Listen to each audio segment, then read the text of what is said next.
Hi Sagittarius, July 2024, usaping trabaho, buhay karera, pera.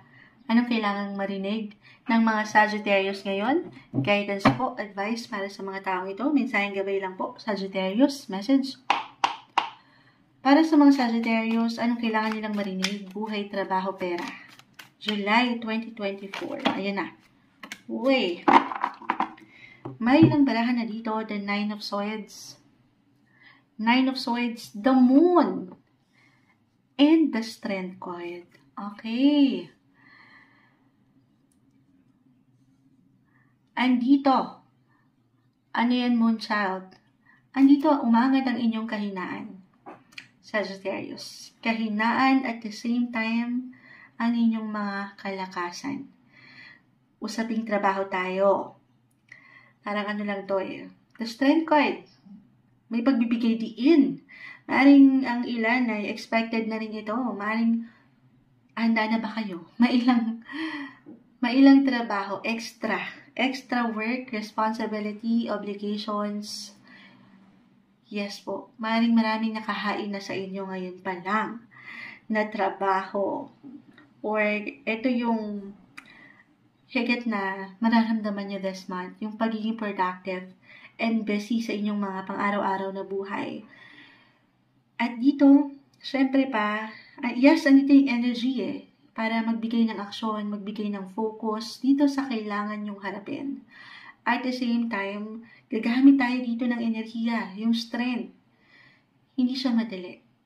Baka dito, ano yan, baka mapanghinaan. Syempre, napapagod din tayo. Gaan naman ka-optimistic. Yes, Sagittarius, you are very optimistic. Positive sign kayo. Pero, baka kailangan nyo lang din itong marinig. Na tao lang tayo guys. Napapagod din. Maybe kailangan nyo rin ng break. Emotionally, mentally. Have a break. Have a Kit Kat. This is the best month to prioritize your health. Umaangat po dito, hindi isang medical advisor ang Moonchild, simpleng tarot card reader lang tayo. Work and life balance, kasi parang meron kayong ilang,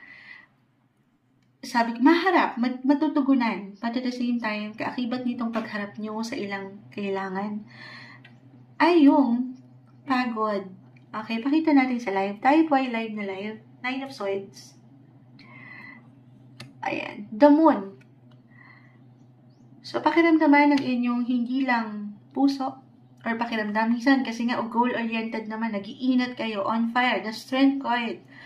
Baka pakiramdam nyo, okay pa ako, Moonchild, kaya ko to, maharap ko to.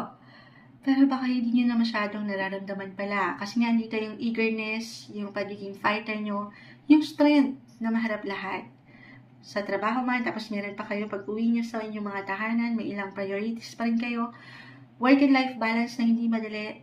So, listen guys, tanging kayo higit na makapagsasabi sa part na ito. Listen to your body, physically, mentally, emotionally. Kaya pa ba? Okay ka pa ba? Okay? Lalo pa kung medyo emotionally, bilang dito tayo sa Cancer season, higit tayo magiging emosyonal.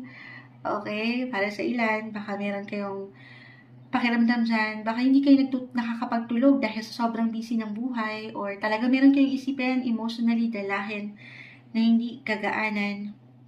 Uulitin ko.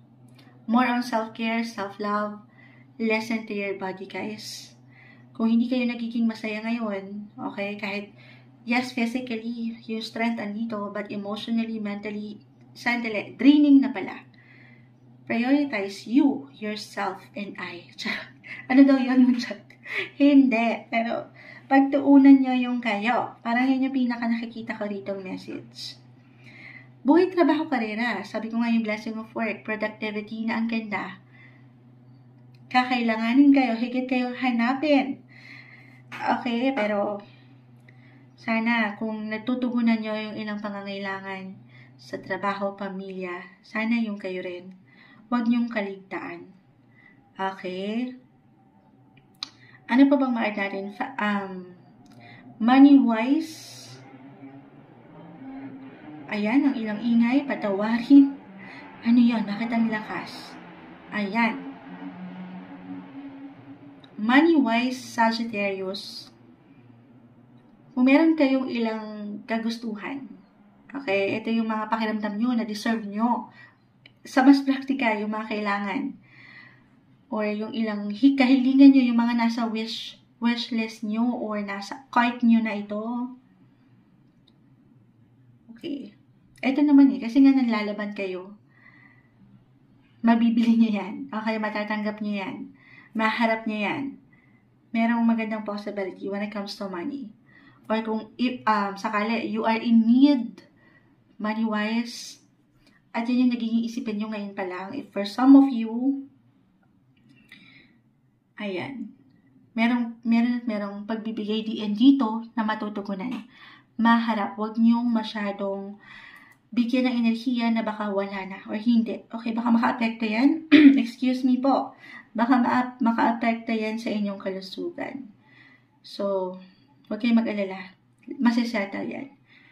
Basta andito pa rin nang may balance ang inyong pinagkakakitaan or kung saan kayo higit na naglalaan ng strength, ng energy. Okay? Meron at merong papasok na pera, guys, mula sa inyong trabaho. Opo. Or kung kayo mga self-employed, mula sa ilang kliyente. Or maaaring merong ilang malalim, may pagka-intense, yung connection sa work, sa inyong clients, mas ma-appreciate yung kayo, yung service nyo. Kung paano nyo tinutugunan ng trabaho, kung paano nyo pinupursue yung trabaho. Kaya naman po, may iwanan natin na maganda rin po ang flow ng pera. Okay, claim natin yan. Ito yung iniiwan ng baraha para sa inyo ngayong buwan ng Hulyo 2024, Sagittarius.